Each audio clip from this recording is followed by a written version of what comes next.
Hasil nyata sisi guru penggerak kali ini, tujuan pembelajaran khusus adalah guru penggerak mampu menjalankan rencana manajemen kerjaan yang telah dibuat. Hasil nyata sisi guru penggerak kali ini, tujuan pembelajaran khusus adalah guru penggerak mampu menjalankan rencana manajemen kerjaan yang telah dibuat. Manajemen perubahan yang akan saya lakukan yaitu untuk mencapai visi guru penggerak saya, yaitu mewujudkan profil pelajar Pancasila unggul dalam prestasi, terdepan dalam teknologi, dan mempunyai daya saing tinggi. Adapun prakasa perubahan yaitu melatih kemampuan komunikasi murid melalui orasi dipublikasikan di media sosial. Adapun aset atau kekuatan yang dikembangkan adalah mandiri, yang merupakan bagian dari profil pelajar Pancasila. Yang melatar belakangi aksi nyata modul 1.3 saya adalah berawal dari tujuan pendidikan Kinerja Dewantara, yaitu menuntun segala kodrat pada anak untuk mencapai keselamatan dan kebahagiaan setinggi-tingginya, baik sebagai anggota masyarakat maupun sebagai manusia. Maka sebagai calon guru penggerak, saya berperan untuk menuntun dan menumbuhkan kepemimpinan murid yang memiliki profil pelajar Pancasila melalui pengajaran dan pembiasaan yang disesuaikan dengan kondisi murid maupun sekolah.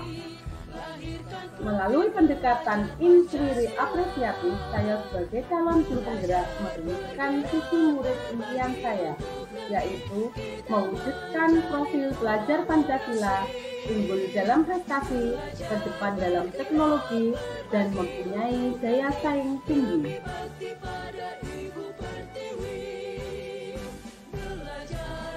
Tahapan aksi nyata saya adalah 1. Persiapan, 2. Pelaksanaan, 3. Refleksi. Dalam tahap persiapan, yang saya lakukan adalah yang pertama, membuat perencanaan strategi penerapan aksi nyata, yaitu saya lakukan secara mandiri untuk literasi dan membuat sebuah rancangan melalui media laptop. 2. Yaitu melakukan sosialisasi kepada teman sejawat. 3. Koordinasi dengan kepala sekolah dan rekan guru sejawat. Tahapan selanjutnya yaitu pelaksanaan. Dalam pelaksanaan ini, saya mengimplementasikan prakarsa perubahan diri yang telah saya rencanakan dengan tahapan kerja, yaitu kegiatan-kegiatan yang tertuang dalam kegiatan belajar mengajar dan pembiasaan, yaitu melalui orasi, murid dapat meningkatkan komunikasi. Murid mampu mempublikasikan di media sosial. Refleksi yang saya lakukan pada aksi nyata kali ini: 1. Menulis jurnal refleksi mengenai pengalaman, perasaan, dan pembelajaran selama proses aksi nyata. 2. Membuat rencana tindak lanjut mengenai apa yang akan saya perbaiki dan saya tingkatkan dari aksi nyata ini. 3. Meminta kritik, saran, dan masukan dari rekan sejawat dan siswa untuk perbaikan diri di masa mendatang. Berikut ini hasil orasi murid yang dipublikasikan di media sosial. Silakan menyaksikan. Assalamualaikum warahmatullahi wabarakatuh. Perkenalkan, nama saya Vina Roi Hatul Jenah dari kelas 11 TKP 3. Di sini saya akan menyampaikan sebuah orasi yang bertema Stop Bullying dengan judul Bercanda yang menjadi kedok bullying. Saudara-saudara, bullying merupakan suatu tindakan yang marak di lingkungan sekitar, khususnya kalangan remaja.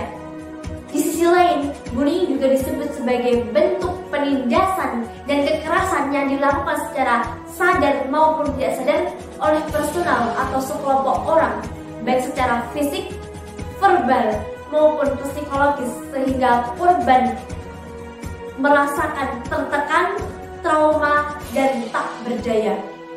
Saudara-saudara, dapat kita lihat banyak remaja sekarang yang menganggap bullying hanyalah suatu candaan semata.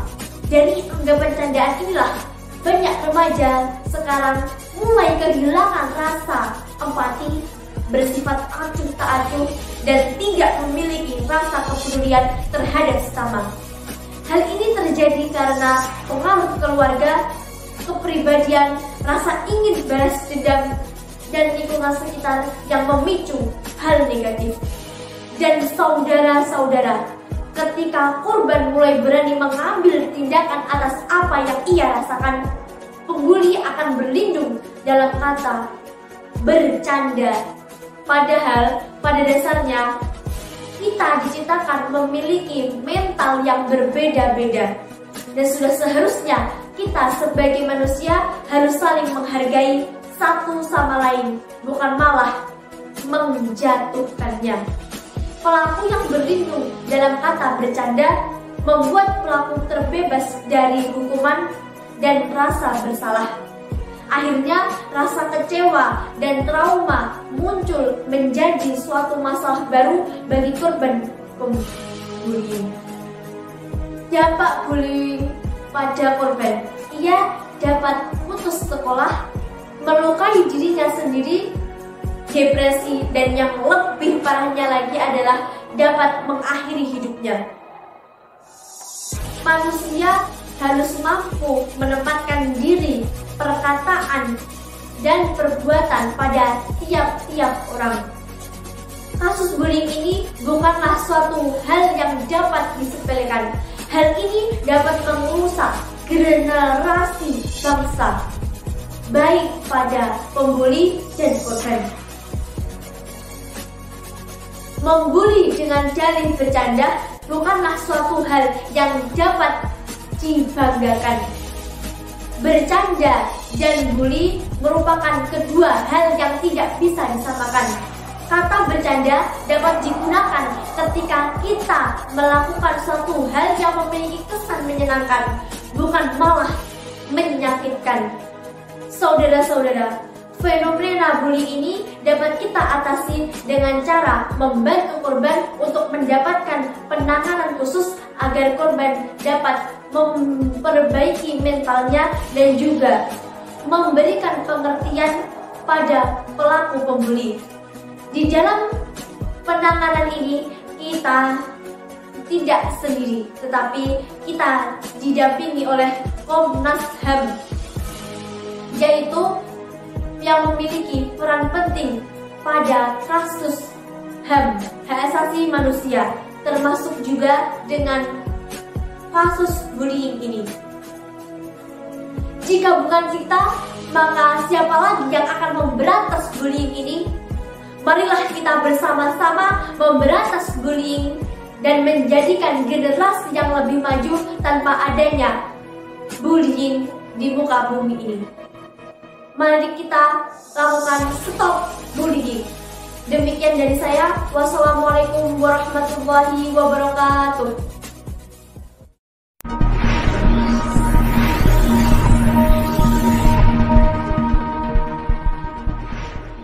Assalamualaikum warahmatullahi wabarakatuh.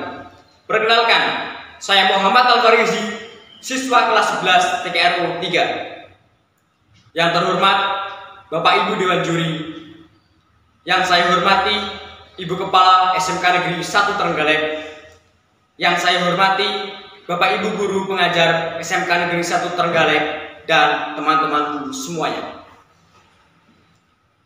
Puja dan puji syukur kepada Tuhan Yang Maha Esa yang senantiasa melimpahkan rahmat dan karunia-Nya kepada kita semua. Sholawat dan salam kita ucapkan kepada Nabi Muhammad SAW yang telah membawa umatnya menuju jalan kebenaran. Hadirin semuanya, perkenankan saya menyampaikan orasi yang bertemakan Stop Bullying. Bullying, sebuah tindakan yang merugikan terhadap seseorang yang mengalaminya. Di antaranya penganiayaan, penindasan, pemalakan, hingga kekerasan yang dilakukan satu anak remaja atau sekelompok oknum bullying terhadap anak remaja yang lemah.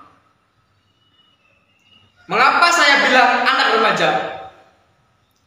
Usia remaja adalah usia yang rentan terhadap pengaruh lingkungannya. Di usia ini, mental mereka diuji. Siapa yang memiliki mental yang kuat, maka akan menjadi penguasa.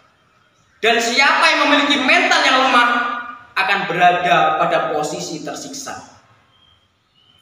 Mungkin kata tersebut terdengar kasar di telinga kita. Akan tetapi fenomena tersebut terjadi di lingkungan anak SMK. Mulai dari verbal, fisik, cyber, hingga relasional yang dianggap sebagai alat untuk mencetak mental yang tebal. Mental tebal memang tercipta bagi mereka yang lolos dari situasi tersebut. Akan tetapi bagi mereka yang gagal, harus melewati masa yang sulit. Di antaranya stres, turun mental, hingga depresi yang dapat mengakibatkan bunuh diri. Melihat hal itu, pemerintah tidak tinggal diam. Sudah tertera pasal-pasal yang menjerat bagi pelaku bullying. Di antaranya pasal 351 KUHP tentang tindak penganiayaan, pasal 170 KUHP tentang pengeroyokan, dan pasal 310 dan 311 tentang perundungan di lingkungan umum dan mempermalukan harkat dan martabat seseorang. Sebagai pelajar Pancasila, kita harus menjaga lingkungan sekolah dari tindakan perundungan. Bersatu kita menekan pembulian, bersama-sama kita ciptakan lingkungan yang aman.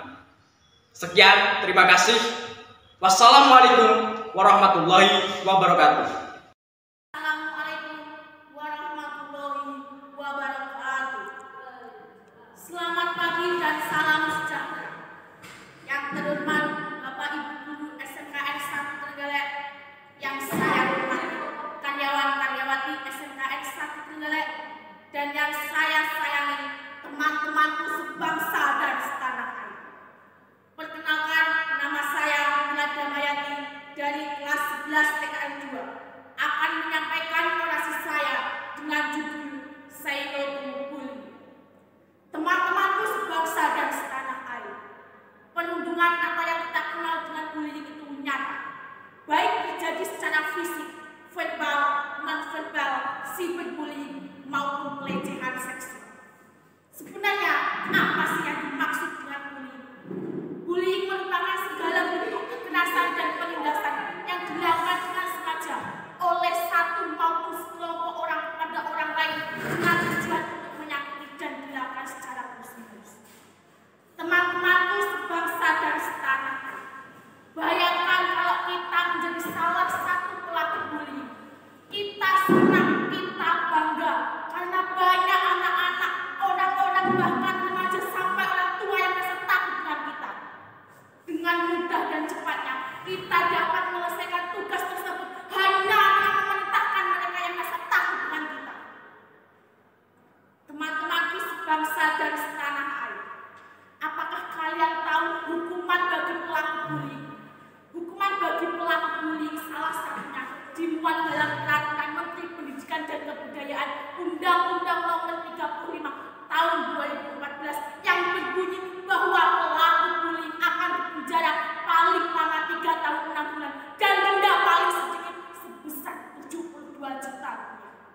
Tidak hanya itu saja, tetapi Undang-Undang Nomor 11 Tahun 2008 juga secara spesifik memuat hukuman bagi pelaku cyberbullying, yaitu hukuman penjara paling lama 6 tahun dan denda maksimal 6 miliar. Teman-temanku sebangsa dan setanah air, mendengarkan sebagian undang-undang yang memuat tentang hukuman bagi pelaku, tak sendiri bukan. Kita semua pasti tidak ingin terlibat, apalagi menjadi tersangka pelaku bullying. Oleh karena itu, marilah kita sibukkan diri kita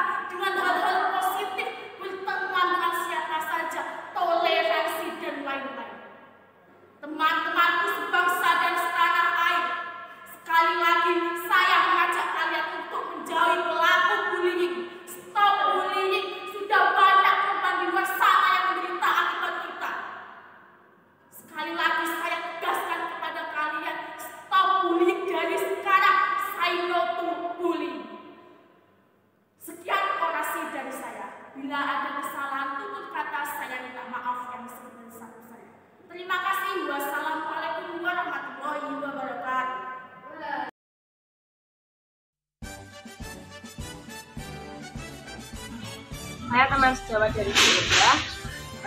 Bu Endah sudah melakukan prakarsa perubahan di sekolah kami dengan melatih siswa dalam menjaga komunikasi melalui orasi yang dipublikasikan di media sosial. Dengan kegiatan tersebut, siswa bisa mengalami peningkatan dalam berkomunikasi, kemudian siswa bisa menyampaikan kreasi-kreasinya melalui kemampuannya, kemudian siswa bisa merasa senang bila dia mengeksplorasi dirinya sendiri. Semangat Bu Endah, saya tunggu aksi-aksi nyata berikutnya. Perkenalkan, nama saya Bunga Citra Febrianti dari kelas 10 di KP 1. Dengan melakukan orasi dan dipublikasikan di media sosial, memberikan pengalaman baru. Bagi saya sangat senang, karena saya bisa mengeksplorasi kemampuan diri saya. Terima kasih Bu Endah. Wassalamualaikum warahmatullahi wabarakatuh. Assalamualaikum warahmatullahi wabarakatuh. Saya Danu Fajar Saputra dari 10 DKP 1 dengan membuat video orasi tentang bijak dalam sosial media dan dipublikasikan di media sosial, menambah kemampuan saya tentang komunikasi. Saya senang sekali. Terima kasih Bu Endah. Assalamualaikum warahmatullahi wabarakatuh. Demikian tadi pemaparan aksi nyata modul 1.3 yang saya lakukan. Terima kasih. Wassalamualaikum warahmatullahi wabarakatuh.